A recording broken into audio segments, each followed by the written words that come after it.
Today, this presentation is two tales about energy, and it's two tales different but related. One is the starting point, 1986, 33 years ago, the 26th of April, the worst nuclear disaster ever took place in the reactor 4 in Chernobyl. The reactor 4 just exploded and released tons of nuclear fuel into the environment, producing an environmental impact 100 times over Hiroshima and Nagasaki bombing. That day, or that year, the global community realized on the actual risk on nuclear energy.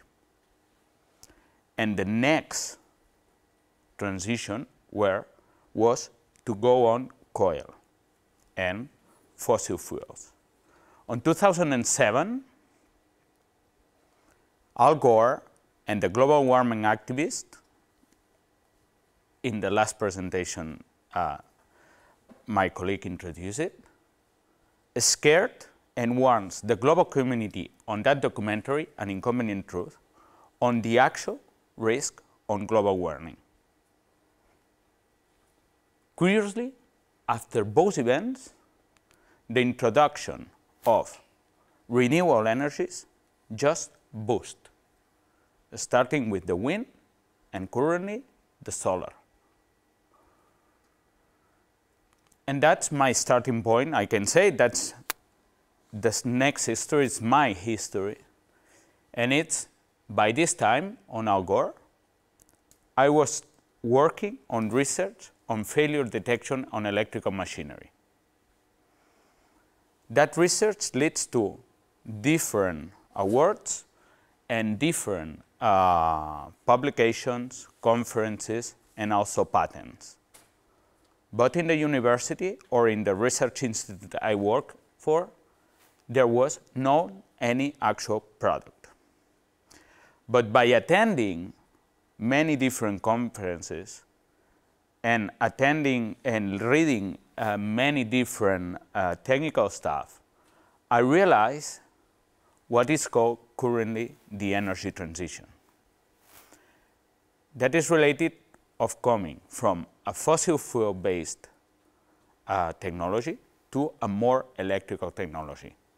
And in early 2011, everything should be or aim to be electrical. The more electrical aircraft, the electrical vehicle, the electrical grid.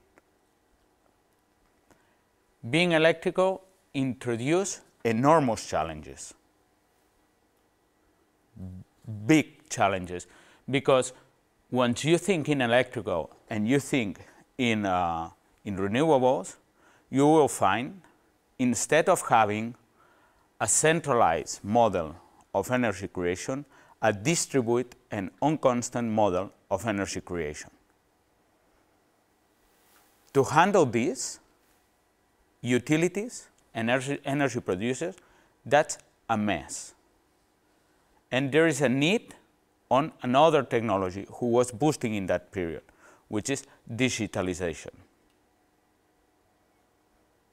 Facing the concept of smart grid and microgrid, I was working on different, in that case, co-directing thesis on microgrid balance and control.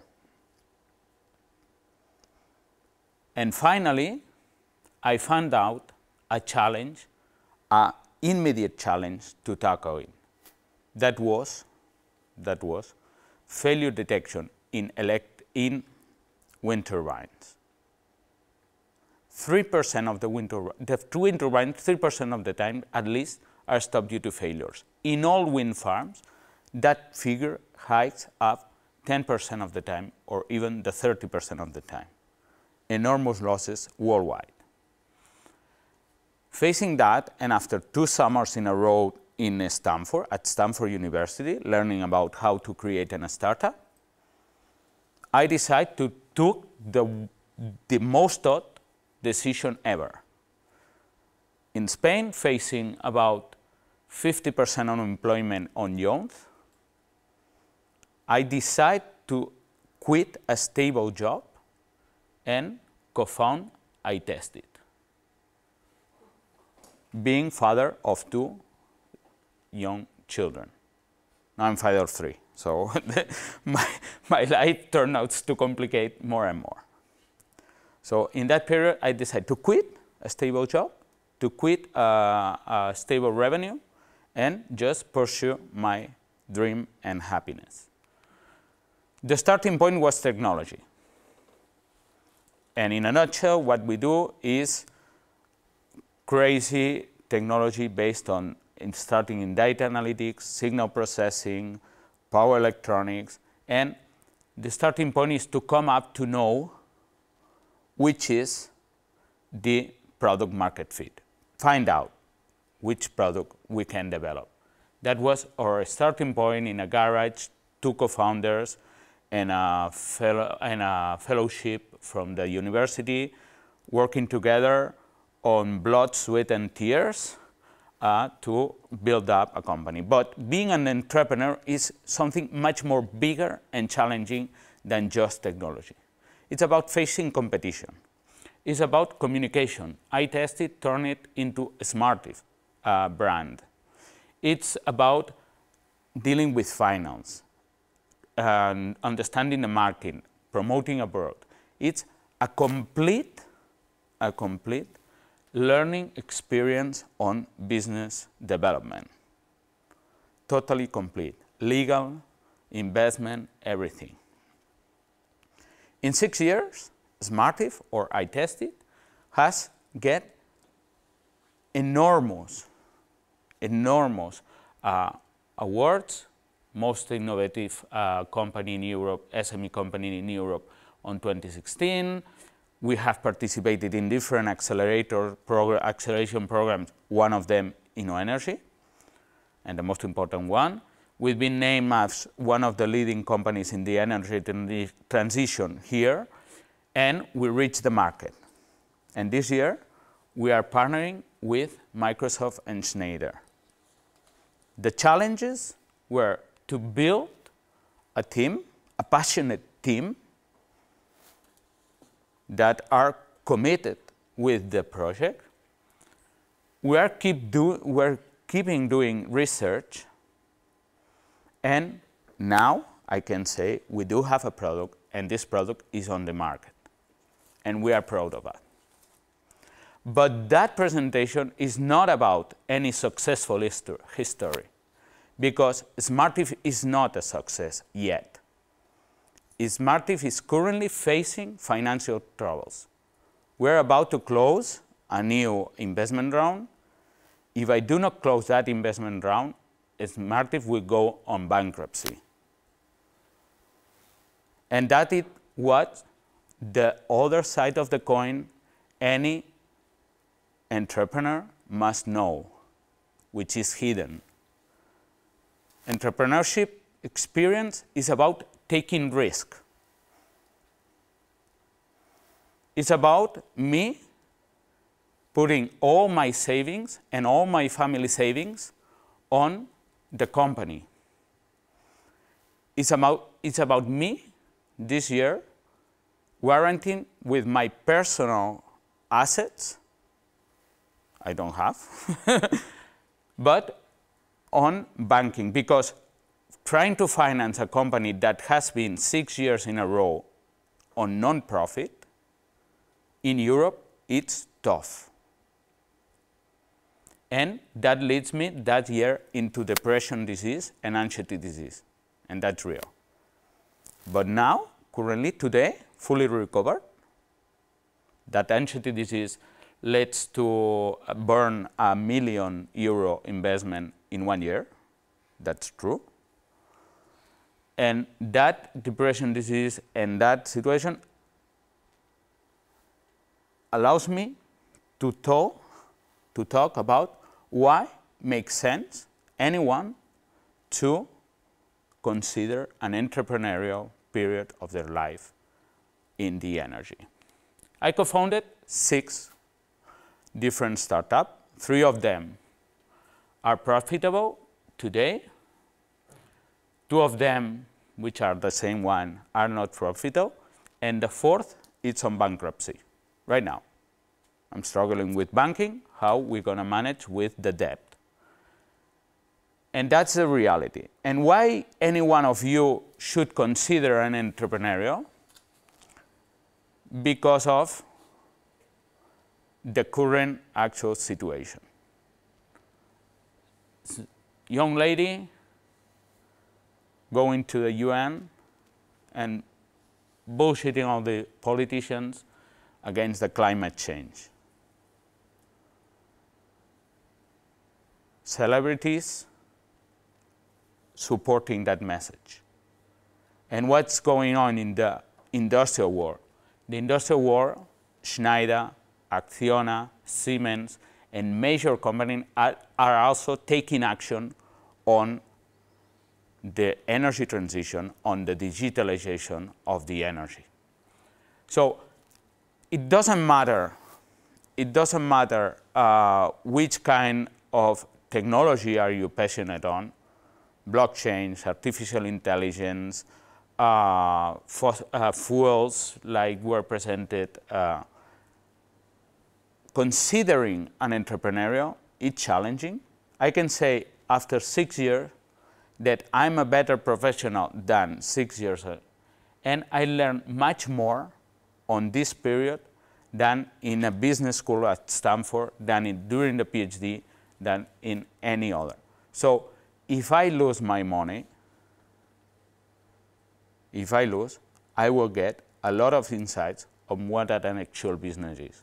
So in that point, I must say, I try to keep it humble, to keep learning, and take the chance to be an entrepreneur. Thank you very much.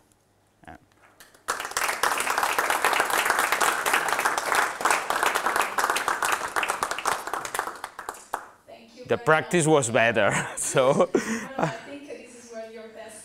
Yeah. Because we need the coaching together. Thank you very much for sharing both the sides of the coins. Not everybody is strong enough to do it, so I will. Thanks. I will open up the floor to you guys. So you said that you co-founded 6 companies, right? Yeah. Was that, so my question is, was that planned, or did you try, because early on we also had discussions that it was about the grid connection in Africa, and someone said if you spread the risk over certain countries, it's fine. So was that planned on your side, or did it just come up naturally? Because now that you have 6, and I mean, I'm not into it, but I'm just gonna state now, if one is not going fine, you still have 5 more, or was it more like a natural thing that happened because we had so many ideas? The thing is, so I'm extremely curious, and a starting company in an early beginning is quite easy. You're not having that much stuff to deal with. So if you are like me and you are curious and always looking at different technologies and talking with many people, you get passionate on many things. And people enroll you and say, hey, why we shouldn't do that, and why we shouldn't do that. And I said, okay, that's fine. I'm in. No, as it said. The problem was that I'm in turns out into be more pressure on myself. So my recommendation to any of you is dedicate to one. And help others, or get slightly involved in the others. Because finally, the depression disease came up because of me doing university stuff, research stuff, one company stuff, another company stuff, and no one succeeding at all. So right now, the good thing of all this learning and all this worse condition is that I learned that, okay, we're gonna quit on something. I bought my shares on one company. The other one is breaking down, so out of the mind. So it's a process. So one day I will have to pay my part, but it's okay. And the others, feel free to do whatever you want. So I stay concentrated on the eye testing and Smartive solution. This is my major goal right now, and it wasn't my plan. I would love to have my own incubator and help others to build up, but not taking the actual administration or actual managing of any company, because it's tough. It's really tough. The first year not, but the third, the fourth, when you accumulate 4 years in a row without profit, and you're going to the bank, and that passion that they have seen for 4 years, they say, hey, okay. Your balance sheet is saying that you're again on losses, and you say, yeah, but we are investing, and once you go in to investors, so it gets tough, and it's not easy. It's not easy, and I will challenge my previous colleague, to connect with big corps, because startups end up doing too much POCs. This is our problem today. This is why Smartive is not profitable, because we are not capable to actually scale up our business. We are too small, and our customers are too big. So once we try to go through the compliance of purchase, actual purchase department for operation, they say, hey man, you are 15. And the same 15 located into PricewaterhouseCoopers looks like we are 2,000. This is why we are starting engaging with Schneider and some other bigger companies because of that. Because we know that our technology is good, it's great, it's awesome, but we cannot do actual business because of our side. And all the accelerators must be aware on that. Sorry. Thank you very much.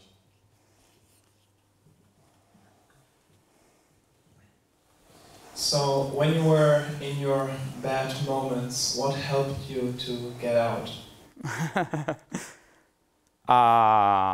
In the worst moment, family. So I'm having a wife I doesn't deserve, actually. That's a reality. And not drugs, not drugs. A good therapist. And I say I will recommend mindfulness and yoga. Definitely. Thank you. You're welcome. A personal advice for graduating students. Do you think is it better to start with a startup, like working in a startup, or approaching like a big company first?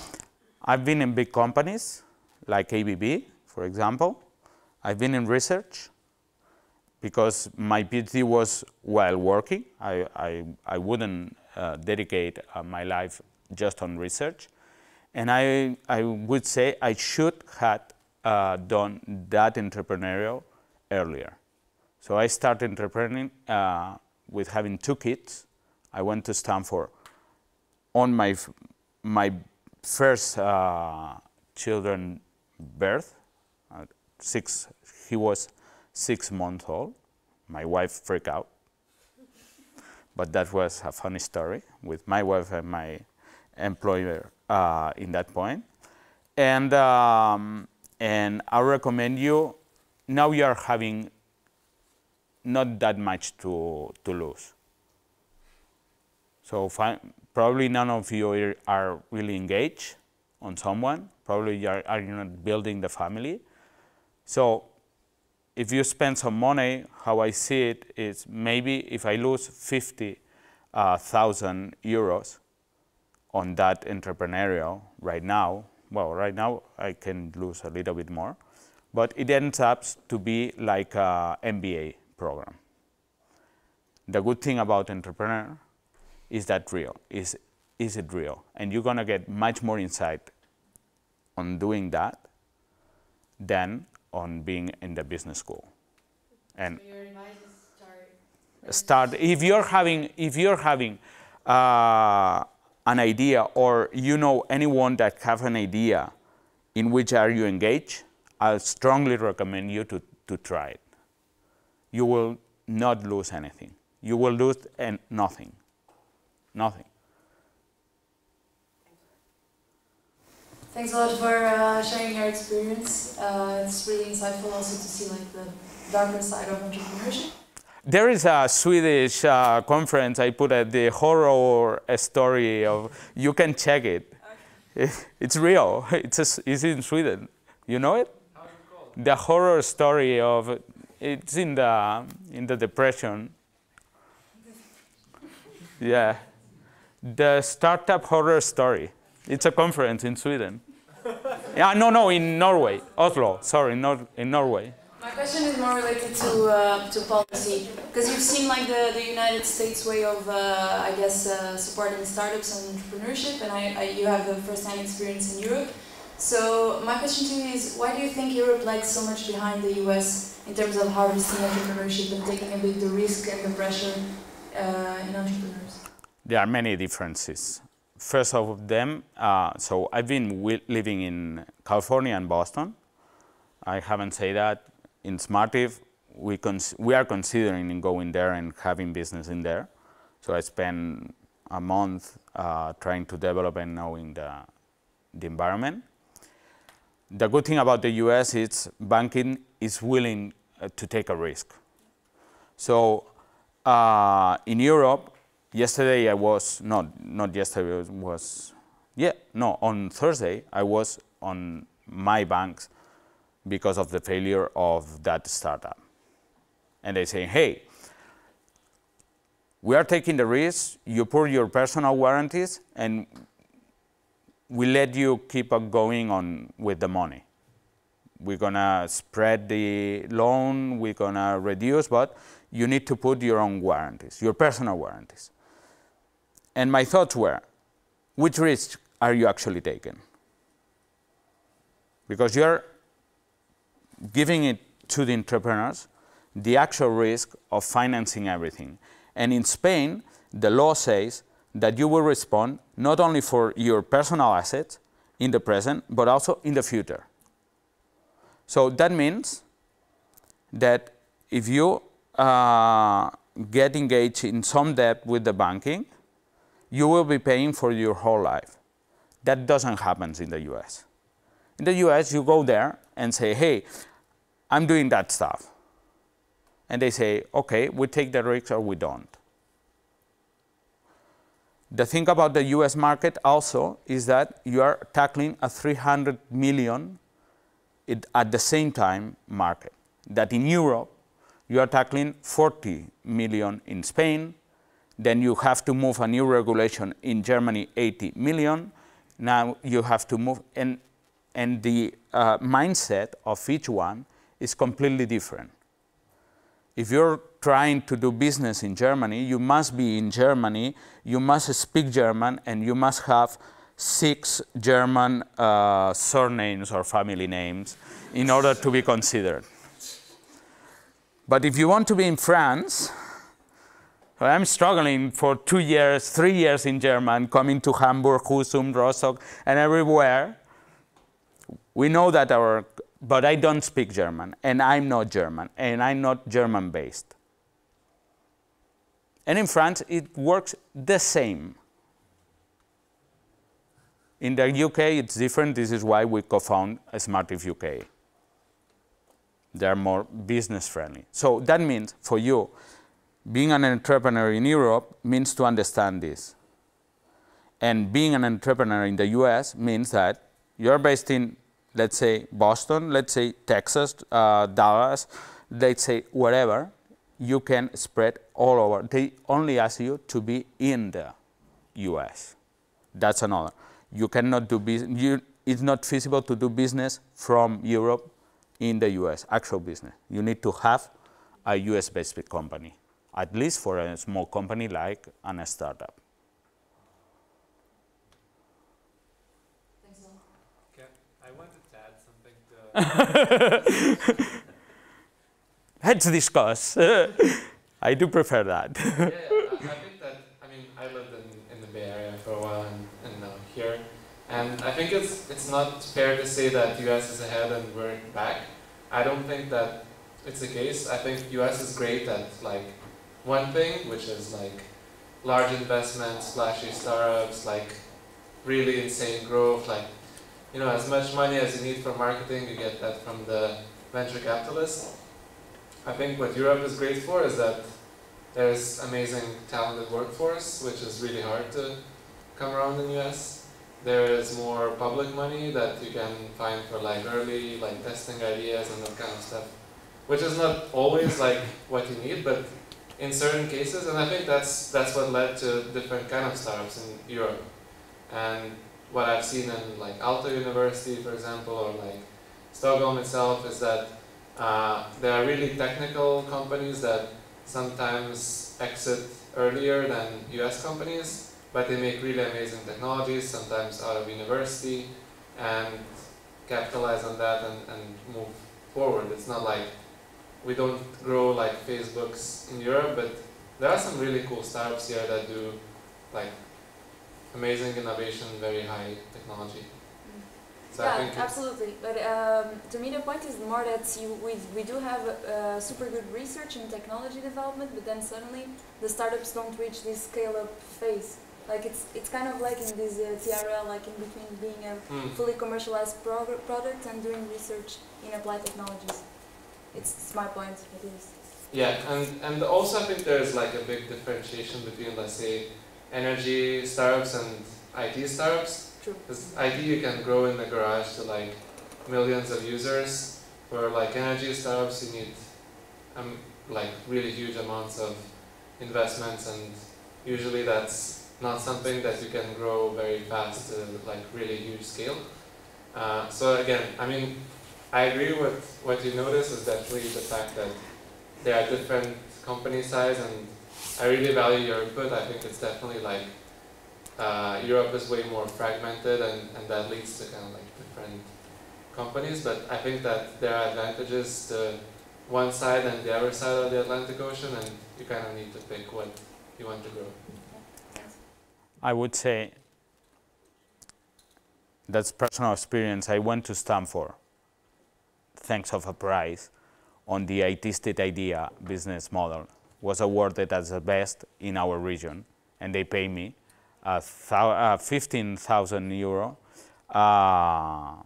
to spend on whatever I want, and I decided to spend it at Stanford by learning. And I went there with that prize, super happy, on 2011. And I met there in the very first program I participated, called the Summer Institute for Entrepreneurship.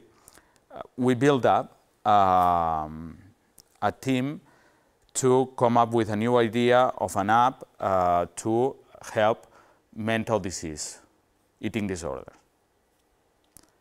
Once I came back to Barcelona,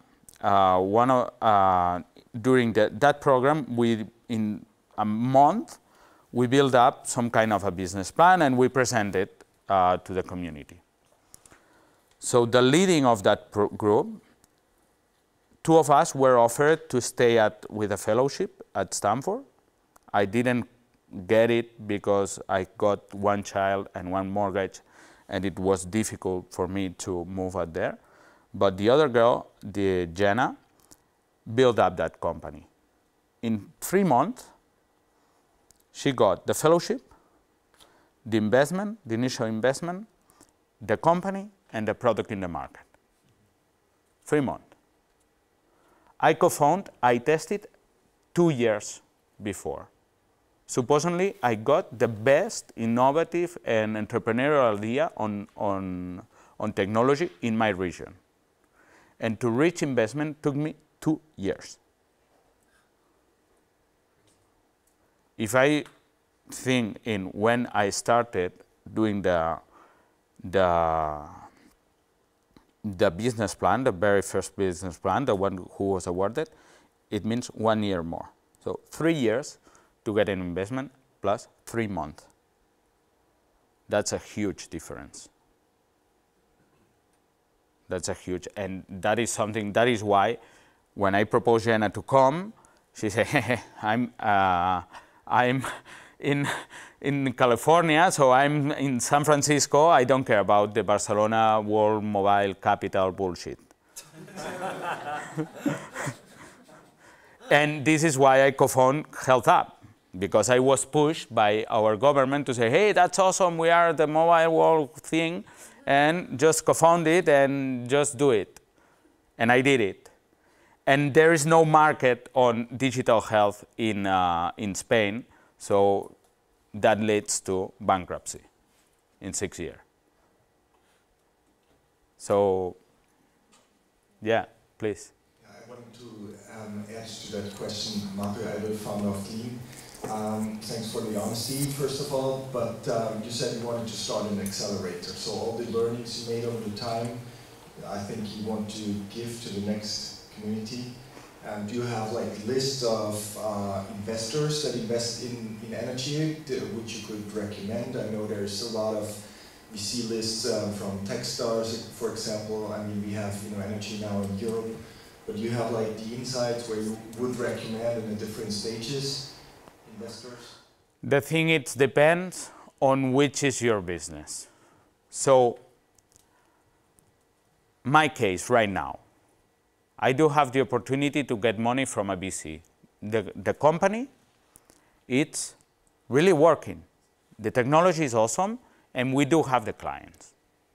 But how a VC will perform is I get money from Inoji Ventures, for example, on Viva Venture. They will give me $1 million, maybe 2 million, and I will be on my own. They will say, hey, here is the money, do what you need. But what I need actually, and I explain it, is to have some kind of a cover, some kind of an umbrella that say, hey, let's say PricewaterhouseCoopers, let's say Schneider Electric, let's say Siemens, let's say whatever it is, that comes to my clients, Enel, Naturgy, and say, instead of doing a POC, we're going to go work for a 3-year program, 3-year contract on bigger turbines.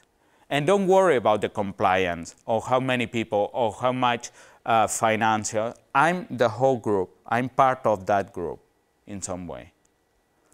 So if you're tackling big customers, you need to be aware that one thing are the POCs, the investment, the innovation department giving money to a startup to test awesome ideas, and they fill up, and they run up that open innovation programs, and finally, there's money that given to you that doesn't, it's not sustainable for the startup, and being capable to scale up. But if you're going to a B2C, if you're thinking in something that for that customer, and the other, we don't claim on any purchase crazy compliance thing. So the difference between B2C, B2B, B2B applied for SME companies, B2B applied for larger companies, that needs to be understood and needs to say, hey, which will be my customer? Can I tackle this by being myself, or do I need an industrial partner to pretend that I'm bigger than I am? Is it clear? Yeah, okay, thanks for that insight. So. I'm sorry, I need to cut the questions here because we don't have any more time, but you, Jordi, will be here too now. I will be here and I will be glad to speak with anyone. So. And you recognize him from the glasses. That's personal branding, actually. And those are the companies.